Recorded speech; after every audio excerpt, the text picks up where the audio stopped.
Il a tué ma fille. Fais-le souffrir. Qui n'a jamais été contrarié, qui n'a jamais été blessé par un être cher, qui n'a jamais été trahi par un proche. Bien sûr, tout le monde a déjà été contrarié. Et il arrive que lorsque la blessure est trop profonde, on a du mal à pardonner. On se dit hors de question de pardonner. Ce que cette personne m'a fait est inacceptable. Mais à cet effet, que signifie donc pardonner? Pardonner, c'est le fait de ne pas tenir compte d'une offense qu'on t'a faite, d'une erreur, d'une faute. C'est le fait de renoncer à punir, de renoncer à se venger, de renoncer à rendre le mal par le mal. Seulement, il n'est pas facile de pardonner à une personne qui t'a fait du mal. Surtout si tu croyais en elle, que tu avais confiance en elle. Tu préfères la garder prisonnière et tu refuses de lui pardonner. Le souci est que lorsque nous refusons de pardonner, nous nous constituons nous-mêmes comme étant prisonniers. Et on commence à développer la haine, à développer l'amertume, à cultiver la jalousie et à cultiver la rancune.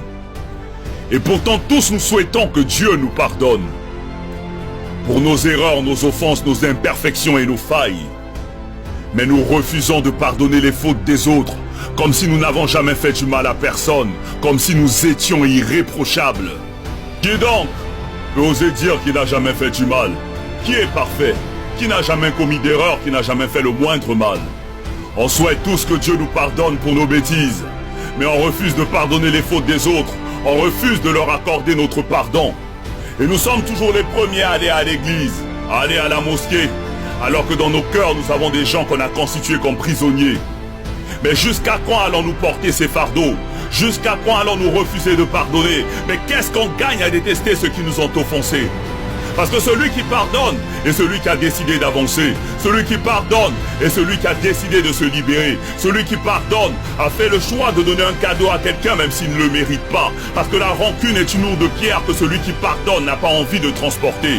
Quand tu décides de pardonner, tu le fais d'abord pour toi-même. Tu le fais pour avoir la paix. Tu le fais pour avoir la tranquillité. Tu le fais pour être libre. Parce que celui qui refuse de pardonner est un meurtrier qui s'ignore. Pardonner, ce n'est pas oublier, ni cesser d'aimer, mais c'est se libérer d'un fardeau, c'est se soigner, c'est relever la tête, c'est prendre son chemin avec le sourire pour avoir un meilleur lendemain.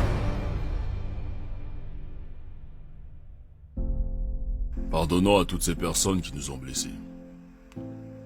Pardonnons pour que le Tout-Puissant à son tour puisse nous pardonner.